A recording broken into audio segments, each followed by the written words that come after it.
भाग 24। कुछ साल पहले मैंने बिजनेस एग्जीक्यूटिव के एक समूह के सामने कल्पना और अवचेतन मन की शक्तियों पर व्याख्यान दिया। अपने व्याख्यान में मैंने ये बताया कि महान जर्मन कवि मुश्किलें और समस्याएं आने पर अपनी कल्पना का किस तरह प्रयोग करते थे। गेटे के जीवनी लेखकों के अनुसार वे घंटों तक अकेले काल्पनिक बातचीत किया करते थे। वे कल्पना करते थे कि उनका कोई दोस्त उनके सामने बैठा है और उन्हें सही जवाब दे रहा है। दूसरे शब्दों में वो ये कल्पना करते थे कि उनका दोस्त उनकी समस्या के बारे में उन्हें सही या उचित सलाह दे रहा है। वे उस दोस्त की सामान्य मुद्राओं और बोलने के खास अंदाज की कल्पना करते थे। वो उस पूरे काल्पनिक दृश्य को जितना वास्तविक और स्पष्ट बना सकते थे, बना लेते थे। उस व्याख्यान में एक युवा स्टॉक ब्रोकर भी मौजूद थी। उसने गेटे की तकनीक अपना ली। वो एक परिचित करोड़पति निवेशक से काल्पनिक बातचीत करने लगी, जिसने एक बार शेयरों की समझदारी भरे सुझाव के लिए उसे बधाई भी दी थी। उसने इस बातचीत का तब तक अभिनय किया जब तक कि उसके मन में यह मनोवैज्ञानिक विश्वास के रूप में अंकित नहीं हो गया। इस ब्रोकर की आंतरिक बातचीत और नियंत्रित कल्पना निश्चित रूप से उसके लक्ष्य के अनुरूप थी, जिसका काम अपने क्लाइंट्स को लाभकारी निवेश का सुझाव देना था। जीवन में उसका लक्ष्य था कि वो अपने क्लाइंट्स को ज्यादा से ज्यादा लाभ पहुंचाए और अपनी समझदारी भरी सलाह से उन्हें समृद्ध बनाए। वो अब भी अपने बिजनेस में अवचेतन मन का प्रयोग कर रही है और अपने क्षेत्र में बहुत सफल है। एक प्रमुख वित्तीय पत्रिका में हाल ही में उसका इंटरव्यू भी छपा है। 16 साल के टॉड एम ने मुझे बताया, मैं हर चीज में असफल हो रहा हूं। मैं नहीं जानता कि ऐसा क्यों हो रहा है। मुझे लगता है कि मैं निरा मूर्ख हूं। शायद यही अच्छा रहेगा कि स्कूल से निकाले जाने से पहले मैं खुद ही स्कूल छोड़ दूं। आगे की बातचीत में मुझे पता चला कि टॉड का नजरिया ही अनुचित था। वो अपनी पढ़ाई के बारे में उदासीन था और अपने कुछ शिक्षकों एवं सहपाठियों के प्रति द्वेष भी पाले हुए था। मैंने उसे सिखाया कि पढ़ाई में सफल होने के लिए वो अपने अवचेतन मन का इस्तेमाल कैसे कर सकता है। वो दिन में कई बार कुछ सच्चाइयों की घोषणा करने लगा, खास तौर पर सोने से ठीक पहले और सुबह जागने के ठीक बाद। जैसा हम देख चुके हैं, अवचेतन मन तक विचार पहुंचाने के लिए ये सबसे अच्छे समय होते हैं। उसने ये सकारात्मक घोषणा की, मुझे एहसास है कि मेरा अवचेतन मन यादों का भंडार है। यह हर उस चीज का संग्रह करता है जो मैंने पढ़ी है या शिक्षकों के व्याख्यान में सुनी है। मेरी स्मृति आदर्श है, बशर्ते मैं उसका इस्तेमाल करने का चयन करूं। मेरे अवचेतन मन का असीमित ज्ञान मुझे वो हर चीज लगातार बताता है जो मुझे परीक्षा में जानने की जरूरत है, चाहे वो लिखित हो या मौखिक। मैं अपने सभी शिक्षकों एवं सहपाठियों के प्रति प्रेम और सद्भाव दर्शाता हूं। मैं सचमुच चाहता हूं कि वे सफल हों और उन्हें सभी सुख मिले। टॉड अब पहले से बहुत ज्यादा स्वतंत्रता का आनंद ले रहा है। उसे अब हर विषय में ए ग्रेड मिल रहा है। वो लगातार कल्पना करता है कि उसके शिक्षक और माता पिता पढ़ाई में उसकी सफलता पर उसे बधाई दे रहे हैं। खरीदते और बेचते समय याद रखें कि आपका चेतन मन स्टार्टर है और आपका अवचेतन मन मोटर है। आप मोटर चालू करेंगे तभी वो काम शुरू कर पाएगी। आपका चेतन मन अवचेतन मन की शक्ति को जगाता है। अपनी स्पष्ट इच्छा, विचार या छवि को अपने अवचेतन मन तक पहुंचाने का पहला कदम उसे शांत करना है, ध्यान को केंद्रित करना है, स्थिर होना है और शांत बनना है।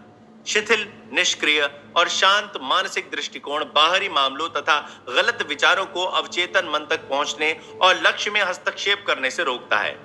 यही नहीं, मस्तिष्क के शांत, निष्क्रिय और ग्रहणशील दृष्टिकोण में न्यूनतम प्रयास की जरूरत होती है। दूसरा कदम मनचाहे परिणाम की वास्तविकता की कल्पना करना है। उदाहरण के लिए हो सकता है आप कोई मकान खरीदना चाहते हो। अपनी शिथिल मानसिक अवस्था में आप इस तरह घोषणा करते हैं, मेरे अवचेतन मन का असीम ज्ञान परम ज्ञानी है। यह मुझे अपनी सारी जरूरतों को पूरा करने वाला आदर्श मकान बताता है जिसे मैं खरीद सकता हूं। मैं अब इस आग्रह को अपने अवचेतन मन को सौंप रहा हूं। मैं जानता हूं कि यह मेरे आग्रह की प्रकृति के अनुरूप प्रतिक्रिया करेगा। मैं इस आग्रह को पूर्ण आस्था और विश्वास के साथ उसी तरह मुक्त कर रहा हूं जिस तरह किसान विश्वास के साथ जमीन में बीज बोता है। आपकी प्रार्थना का जवाब अखबार के किसी विज्ञापन या दोस्त से मिल सकता है, या हो सकता है कि आपको किसी खास मकान की तरफ सीधे मार्गदर्शन दिया जाए जो ठीक वैसा ही होगा जैसा आप चाहते हैं। प्रार्थना का जवाब कई तरीकों से मिल सकता है। मुख्य बात यह है कि जवाब हमेशा मिलता है, बशर्ते कि आपको अपने अवचेतन मन के काम करने पर पूरा विश्वास हो। मान लीजिए खरीदने के बजाय आप कोई मकान, जमीन या जायदाद बेचना चाहते हैं। अवचेतन मन के असीमित ज्ञान पर भरोसा करने की यही नीति आपको सटीक मार्गदर्शन देगी। लॉस एंजलिस में अपना मकान बेचते समय मैंने एक तकनीक का इस्तेमाल किया। जब मैंने तकनीक अपनी पहचान के कई रियल एस्टेट ब्रोकर्स को बताई तो वे भी इसका इस्तेमाल करने लगे। इससे उन्हें उल्लेखनीय परिणाम मिल रहे हैं। मैंने अपने मकान के सामने घास पर एक साइन बोर्ड लगाया जिस पर लिखा था बेचना है। उस रात सोने से ठीक पहले मैंने स्वयं से पूछा, मान लो आपको घर के लिए खरीदार मिल गया तो फिर आप क्या करोगे? जवाब था, मैं बेचना है कि साइन बोर्ड को कचरे में फेंक दूंगा। अपने मस्तिष्क के आंतरिक पटल पर मैंने एक विस्तृत दृश्य देखा। मैंने साइन बोर्ड पकड़ा, उसे जमीन से उखाड़ा, अपने कंधे पर रखा और मकान के पीछे कूड़ेदान की तरफ ले गया। मैंने उसे फेंकते हुए कहा, मदद के लिए धन्यवाद, लेकिन अब मुझे आपकी जरूरत नहीं है। मैं गहरी संतुष्टि के एहसास के साथ सोने गया कि काम पूरा हो गया था। अगले दिन एक आदमी ने मुझे उस मकान का एडवांस दे दिया और कहा, अब आप उस साइन बोर्ड को फेंक सकते हैं, अब आपको उसकी जरूरत नहीं है। मैंने उसकी सलाह पर अमल किया। मैंने साइन बोर्ड उखाड़ा और उसे फेंक दिया। आंतरिक क्रिया ने बाहरी क्रिया को साकार कर दिया। इसके बारे में नया कुछ नहीं है, जैसा भीतर वैसा बाहर। दूसरे शब्दों में, आपके अवचेतन मन पर छपी तस्वीर जैसी होगी वैसा ही दृश्य आपके जीवन पटल पर उभरेगा। बाहरी स्वरूप आंतरिक स्वरूप का प्रतिबिंब दिखाता है। बाहरी कर्म आंतरिक कर्म का अनुसरण करता है। यहाँ घर, जमीन या जायदाद बेचने का एक और प्रभावी तरीका बताया जा रहा है। धीरे धीरे, शांति से और भावना के साथ ये सकारात्मक घोषणा करें, असीमित ज्ञान इस मकान के उस खरीदार को मेरी ओर आकर्षित कर रहा है जो इसे चाहता है और इसमें समृद्ध होता है। इस खरीदार को मेरे पास मेरे अवचेतन मन के रचनात्मक ज्ञान ने भेजा है जो कभी गलतियां नहीं करता है। हो सकता है वो खरीदार कई और मकान देखे, लेकिन मेरा मकान ही उसे पसंद आएगा और वो इसे खरीदेगा, क्योंकि उसके भीतर की असीमित बुद्धिमत्ता उसका मार्गदर्शन करेगी। मैं जानता हूं कि खरीदार सही है, समय सही है और कीमत सही है। इसके बारे में हर चीज सही है। मेरे अवचेतन मन का अधिक गहरा प्रवाह अब हम दोनों को दैवी विधान में एक साथ ला रहा है।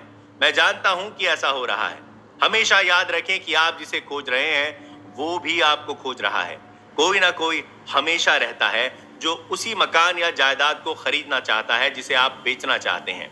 अपने अवचेतन मन की शक्तियों का सही इस्तेमाल करके आप अपने मस्तिष्क से प्रतिस्पर्धा का सारा एहसास और खरीदने बेचने की सारी चिंता खत्म कर देते हैं। एक नवयुवती मेरे व्याख्यानों और कक्षाओं में नियमित रूप से आती है। आने के लिए उसे 3 बसों को बदलना पड़ता है और प्रत्येक बस में उसे 1.5 घंटा लग जाता है। एक व्याख्यान में मैंने बताया कि कैसे एक युवक जिसे कार की जरूरत थी को कैसे कार मिल गई। उस युवती ने घर जाकर मैंने अपने व्याख्यान में जो परीक्षण करने के बारे में बताया था उसी का परीक्षण करने के बाद उसने जो पत्र लिखा उसको उसकी अनुमति से नीचे प्रकाशित किया जा रहा है। डियर डॉक्टर मर्फी, इस प्रकार मुझे एक कैडिलक कार मिल गई। अपनी कल्पना में एक कार खरीदने में जिन भी प्रक्रियाओं को पूरा करना पड़ता है, मैंने उन सारी प्रक्रियाओं को वास्तविक रूप में पूरा किया। मैं कार के शोरूम में गई। सेल्समैन ने कार में बैठाकर तथा कार को चलाकर दिखाया। मैंने भी थोड़ी दूर तक कार को चलाया। उस समय मुझे लगा और मैंने दावा किया कि वो मेरी कार है। मैंने कार को चलाने, उसमें बैठकर उसकी सीट, उसकी स्टीयरिंग, उसकी ऊपर की खूबसूरत सीलिंग को स्पर्श करके महसूस किया। ये सब मेरा है, मेरी कार है। ये एहसास लगभग 2 सप्ताह तक मैं अपने में करती रही हूँ। पिछले सप्ताह आपके व्याख्यानों में भाग लेने के लिए मैं कैडिलक में आई थी। मेरे चाचा जो इंग्लैंड में रहते हैं वे गुजर गए और अपनी कैडिलक कार तथा पूरी संपत्ति मेरे नाम कर गए हैं। अनेक प्रमुख व्यापारी हैं जो अपने जीवन में तमाम सफलता के नाम को दोहराते रहते हैं जब तक कि सफलता उनके द्वार को खटखटाने नहीं लगती और अंततः वे सफल हो जाते हैं। वे भलीभांति जानते व समझते हैं सफलता के नाम में ही सफलता के सारे गुण निहित हैं। इसी प्रकार आप भी सफलता के नाम को पूरे विश्वास और आस्था के साथ अपने जीवन में दोहराएं। आपका अवचेतन मन इसे आपका सच मानकर स्वीकार कर लेगा और आप स्वाभाविक रूप से उसकी सफलता की अनिवार्यता की सीमा में आ जाएंगे। आप अपनी आस्था के प्रति अपनी अभिव्यक्ति के लिए बाध्य हो जाएंगे और सोचने पर मजबूर हो जाएंगे कि आखिर सफलता का अर्थ आपके लिए क्या है। जाहिर है आप पारिवारिक और सामाजिक जीवन में सफलता चाहते हैं। आप अपने व्यापार में, अपने काम में सफलता चाहते हैं। आप एक बढ़िया सुंदर मकान चाहते हैं और खूब सारा धन चाहते हैं ताकि आप सुख चैन से जीवन व्यतीत कर सकें। आप अपनी प्रार्थना के माध्यम से अवचेतन मन की शक्तियों के प्रयोग की सफलता चाहते हैं। आप इसलिए भी व्यापारी हैं क्योंकि आप जीवित रहने के व्यापार में रहते हैं। अपनी मनचाही आशा की सफलता की कल्पना करके आप एक सफल व्यापारी बने। कल्पनाशील बने और सफलता की वास्तविकता में मानसिक रूप से शामिल हो जाएं। इसकी आदत डाल लें। रात को सफलता की कल्पना के साथ पूर्ण विश्वास करें और सोने जाएं तो आप देखें कि आप अपने विचार को अवचेतन मन में पहुंचाने में सफल हो गए हैं।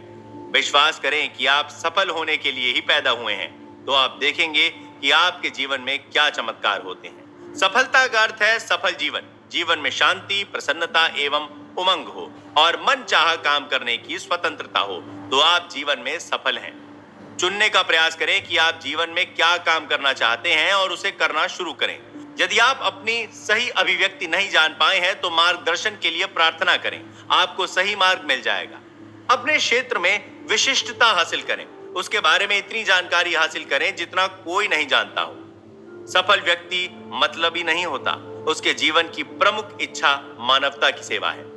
मानसिक शांति के बिना कोई सच्ची सफलता नहीं मिलती है।